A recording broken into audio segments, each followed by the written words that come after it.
Hen beiriant dyrnu wrth ei waith, golygfa nad ych chi byth yn ei weld ar ein ffermydd ni erbyn hyn. Ond mae ei weld yn yr amgueddfa yn ystod y bythefnos yma, fel rhan o arddangosfa grefftau traddodiadol. Dyrnwr wedi fenthyg o ddinas Powys yw hwn, un cymharol ddiweddar o'r 30au. Ond mae'r engine stem yn eiddo i Sain Ffagan, lle mae'n dal i gael ei defnyddio yng ngerddi'r castell.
Fel y dyrnwr ar fenthyg oedd y beler, ac yn rhyfedd iawn, roedd yr amgueddfa wedi gorfod benthyg y ryd hefyd.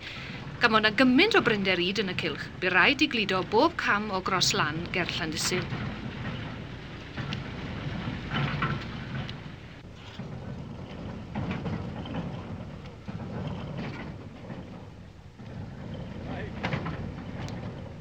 Roedd staff yr amgueddfa yn amlwg wrth ei bodd, wedi mynd nôl i'w plentyndod, gyda'r bicwarch yn y dwylo a'r hen injan stem yn pwffian yn braf ar y clos.